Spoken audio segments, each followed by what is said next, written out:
नमस्कार। अमानत अमीन प्रशिक्षण केंद्र बैरिया गोलंबर मुजफ्फरपुर के नए यूट्यूब चैनल अमीन course and all competitive exam में आपका पुनः क्रांतिकारी हार्दिक अभिनंदन करते हैं। अभी जो क्लास हम आपके समक्ष रख रहे हैं वो चकबंदी से रिलेटेड है और चकबंदी सब्जेक्ट को हमने पढ़ाना शुरू भी कर दिया है। कई क्लास इसके पहले हमने लिया। आज हम चकबंदी का एक इम्पोर्टेंट क्वेश्चन आपके समक्ष रखेंगे और उसका विश्लेषण भी करेंगे। विश्लेषण बहुत बारीकी से करते हैं ताकि आपको समझ में आ जाए कि वास्तव में चकबंदी की प्रक्रिया प्रोसेस कितना हमारे लिए लाभप्रद है और अगर इसको एक्सेप्ट हम करते हैं तो आने वाले समय में हम काफ़ी ऊंचाइयों तक जाते हैं। चलिए, ये हर लोगों के लिए इम्पोर्टेंट है। यह नहीं है कि केवल अमीन बनने के लिए इम्पोर्टेंट है, बल्कि किसी भी फील्ड में कार्य कर रहे लोगों के लिए ये सारी चीज़ें आवश्यक है। कारण कि जमीन संबंधी जो भी बातें हम यहाँ से आपके समक्ष शेयर करते हैं, सारे लोग जमीन पर ही स्थित हैं। बुनियाद हम लोगों का जमीन ही है और इस बुनियाद को जानना बहुत ज़रूरी हो जाता है। तो चकबंदी में एक इम्पोर्टेंट क्वेश्चन आज जो स्टार्ट करने जा रहे हैं कि चक बनाते समय हमें किन किन बातों का ख्याल रखना चाहिए या किन किन बातों पर ध्यान देना चाहिए, ये क्वेश्चन है। सबसे पहले क्वेश्चन अगर डालकर बात करें तो ज़्यादा आपके लिए भी इम्पोर्टेंट होगा, हमारे लिए भी ठीक रहेगा। तो पहले सवाल लिख लेते हैं कि चक बनाते समय किन किन बातों का ध्यान रखना चाहिए या किन किन बातों पर ध्यान देना चाहिए। तो सवाल है, पहले तो सब्जेक्ट का नाम लिख दें, चकबंदी, और इसी का सवाल है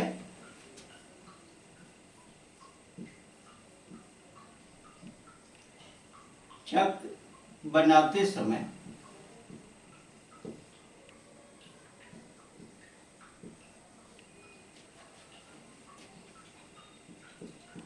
किन किन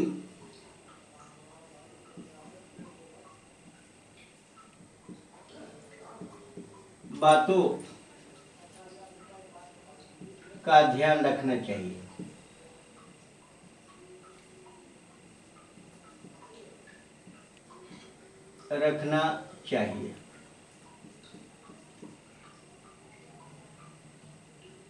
चलिए, क्वेश्चन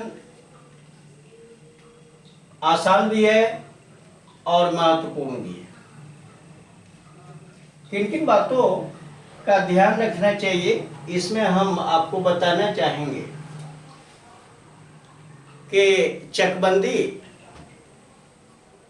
का जो कार्यक्रम सरकार अपनाती है और सरकार जो चकबंदी जो एक सिस्टम है कि बड़े बड़े चक में खेतों को तब्दील कर देना, तो उस कंडीशन में ढेर सारे लाभ मिलते हैं, उपज बढ़ जाती है। तो चक बनाते समय किन किन बातों का ध्यान रखना चाहिए, तो ये बारीकी से ध्यान रखना है कि भाई चक बनाने के लिए कर्मचारी और पदाधिकारी जो भी हैं वो तो कुछ ना कुछ आखिर उसका जो सिस्टम है, उसका जो रूल रेगुलेशन, उन बातों का अगर ख्याल नहीं रखेंगे तो फिर गलत होगा और गलत चीज तो गलत होता है। तो हम लोगों को आज जानना है कि कौन कौन सी वो इम्पोर्टेंट बात है, इसको हम जानें। सबसे पहले आप एक लाइन जो ये बता रहे हैं वो आपके लिए इम्पोर्टेंट होगा।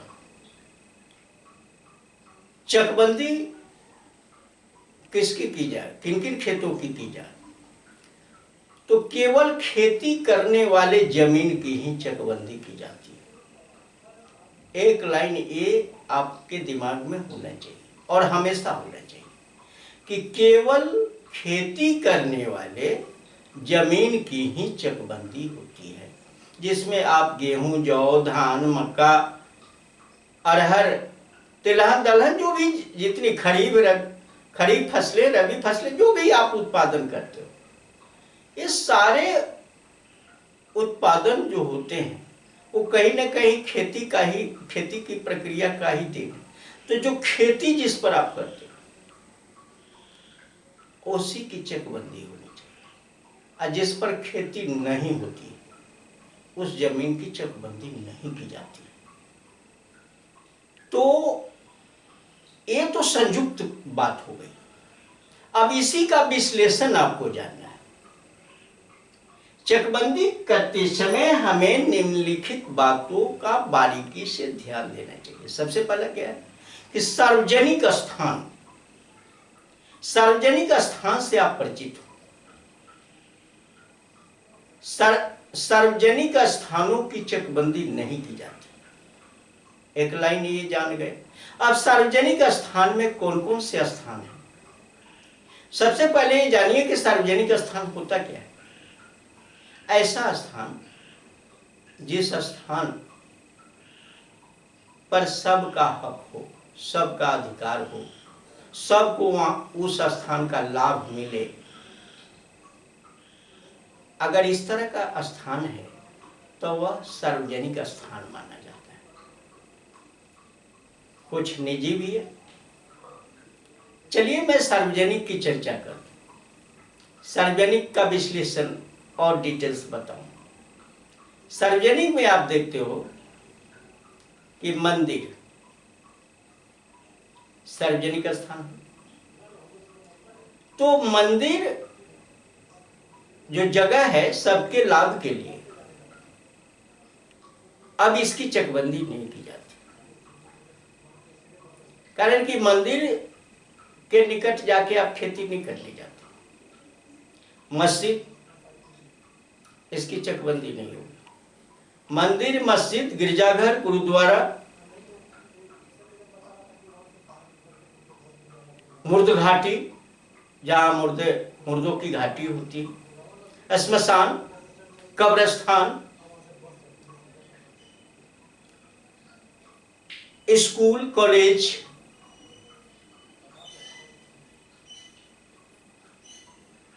सार्वजनिक सभा भवन, विवाह भवन,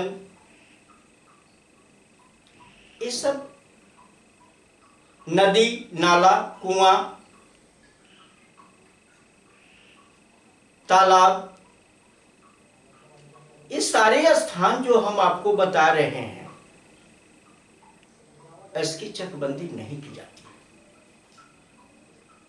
इसके अलावे भी और सुनिए, बाग बगीचा आप लगा चुके हो, उसकी चकबंदी नहीं होगी। और भी जानिए, घर, जहां आप घर बनाए हो उसकी चकबंदी नहीं होगी।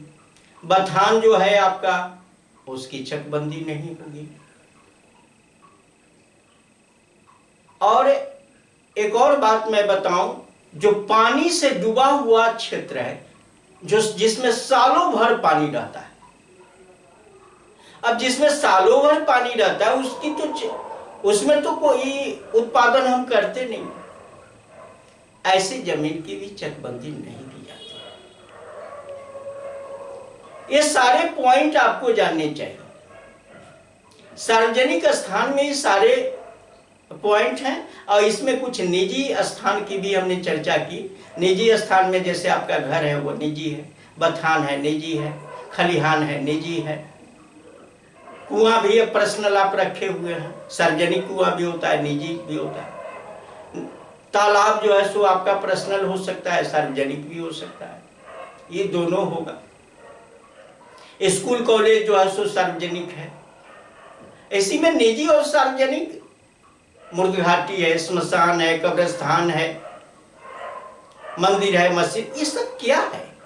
ये सारे सार्वजनिक स्थान हैं। और जो निजी स्थान था उस पर हमने फोकस भी दिया। लेकिन जितनी बातों का जिक्र हमने किया, इन सारी जगहों की चकबंदी नहीं की जाती। सालों भर पानी से डूबा हुआ क्षेत्र है, चकबंदी नहीं की जाएगी। कारण कि उसमें आप फसल उत्पादन कर नहीं पाओगे। तो एक ही बात बारीकी से बताया कि चकबंदी ऐसे स्थान की जाए जहां पर खेती होती है, सिर्फ खेती करने वाले जगह की ही चकबंदी होती है। अब आपके दिमाग में ये बात शूट की गई होगी और सेट किया गया, सेट हो गया होगा।